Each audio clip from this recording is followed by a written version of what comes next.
Here's a presentation on student academic performance. We are analyzing a data set that was sourced from Kaggle. This is the username of the user who submitted this data set. The data set is called Students Academic Performance January 2026. And here is the link where this data set is publicly available.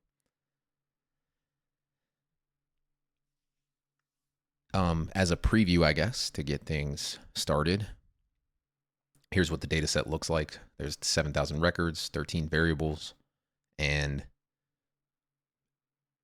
we're given math scores, reading scores, and writing scores for these students, as well as these associated variables. Some of the variables that I found to be most interesting and that kind of piqued my curiosity were test preparation, sleep duration, and access to internet. I set out, I guess, with the objective to understand how those particular academic, behavioral, and demographic variables influenced student success and academic outcomes. The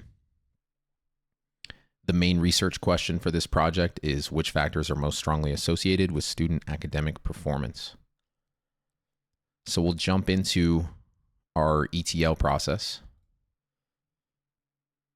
There was our little snapshot of what the data set looks like. And just a few important notes. This was kind of my game plan of how I chose to attack cleaning this data set and making it a little more usable for our needs. But an important note would be that academic performance is measured using math, reading, and writing scores, not a typical GPA. And it was important, I felt like it was critical to remove records that had missing test scores, as the test scores were the only way and the critical way that we were able to measure student success. Also, numeric variables, I chose to try to validate those within ranges just to make sure we don't have any outliers that might skew the data. We had to prepare the logical variables to be converted to factors to make them, plottable and easier to analyze. And, just general housekeeping on these different, variables. So the first thing that I did was check for missing variables using the isNA function inside of call sums. So we have a sum of NA values for each of these columns. And so, as you can see, there's a lot of null values for some of these different fields. Again, we already emphasized that the reading score and writing score null values were critical, and so we're going to filter those out. I also chose to grab a little snapshot here with this summary of these particular columns, but with the math score, reading score, writing score, this was to wrap my head around the significance of the data, what these numbers might mean, and what our minimum, maximum, medium, etc. are representing. And it's intuitive. It's kind of a scoring system that I think most American students are used to, but nonetheless, this just helped me make sense of what this data was and how it would give insights into student success. Here we are removing the records with NA values in math score, reading score, and writing score. We're just filtering our data set. We have a new data set called Students Clean, and that's going to be what we're going to use to analyze this data. We also, I added this particular filter here as a sanity check. I don't want any scores that are below 0 or over 100. And this validation probably wasn't entirely necessary, but I think it's good practice, and it future-proofs this code in case we import new data, or, we have a user who enters a few too many zeros or something and it might skew our data. This is just making sure that we're working with data that's of the format that we expect. We convert true and false to factors. I already mentioned this. Also remove null values for the internet access column. Here's a glimpse of our new clean data set, Students Clean. It's obviously much more workable, going to be more useful.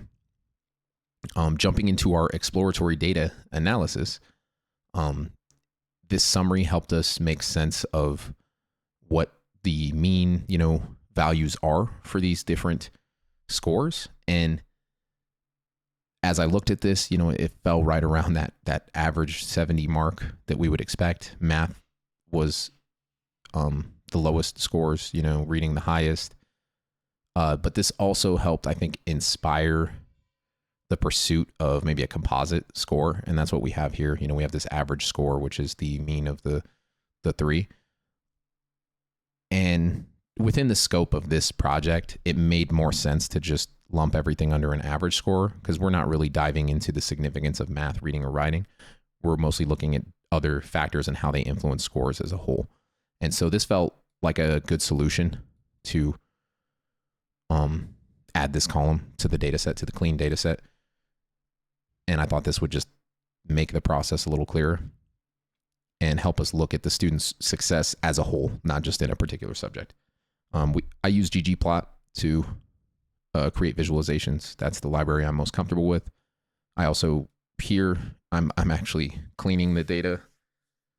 I chose to leave NA values within daily sleep duration, but as I was rendering this plot, I realized that I was better off getting rid of that. So I probably should have done that in my ETL process, but I went ahead and just took care of that right here in line. And what I have here is average score versus daily sleep duration. And honestly, I was a little surprised by, what we're able to visualize with this data and what this is showing us. This is daily sleep duration in hours on the x-axis, average score on the y. There's not a dramatic difference in reported sleep and average score. I think I expected to see a more dramatic difference on this particular visualization. And while there might be subtle differences, overall it's relatively flat. And I honestly was surprised by that. There wasn't a super strong relationship between hours of sleep and test scores. Moving on to our next visual, went with the box plot this time of average score by test preparation. And this bucket is students who did test preparation, and this bucket is students who did not. And again, I was a little surprised by what we found. While there is a slightly higher average on the students who partook in test preparation, it's relatively subtle. There's also a little bit more outliers and a little bit lower outliers, but overall slight edge to those who participated in test preparation, but not necessarily the dramatic difference I expected to see. This little bar chart here, histogram, is showing the number of students by test preparation status. And this was just to show, I thought this would be interesting potentially for educators or people who are putting on the test preparation courses or whatever, to see that there are more students not participating in test preparation than those who are. I thought that was a nice little visualization, and that, might potentially be useful to those who are interested in that. Here's another box plot. Did I miss anything? I don't think so. Okay, great.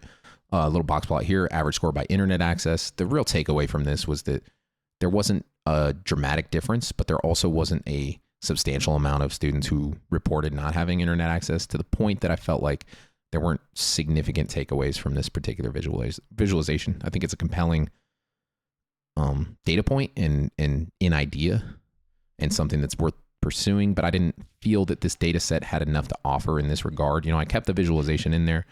It's something that I wanted to explore, but as I was exploring it, I didn't find any meaningful results from it. Here's our distribution of average academic scores. This was kind of a way to put a cap on our discoveries here with this data visualization, kind of confirming the distribution of our scores. We don't really have dramatic outliers on either side.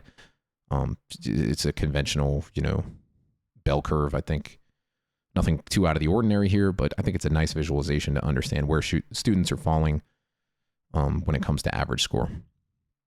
And kind of the last element of the analysis was a linear regression model. And ultimately, I think this really drives home the conclusion that I was coming to throughout this analysis, in that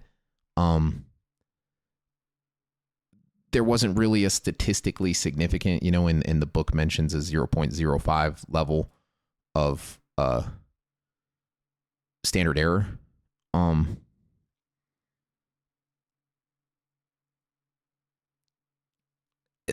Kind of the conclusion that I came to was that the variables that we chose to look at, or that I chose to look at, that I found to be compelling, weren't really enough to predict academic success. And so with our linear regression model, we're not really able to accurately predict student success based on these 4 variables, unfortunately. And so, despite noticing some trends, despite some interesting observations, ultimately there must be factors beyond this data set, or perhaps even within this data set that I didn't dive into. We have gender, race, ethnicity, parental education, etc. There were some fields that I didn't dive into that potentially influence outcomes more significantly than the ones that I chose to zoom in on. But whether it's those factors, whether it's other factors outside of this data set, potentially more data was needed to really find the right trends. My conclusion is just that additional variables are needed if we want to model academic performance. And back to my primary question, which factors are most strongly associated with student academic performance?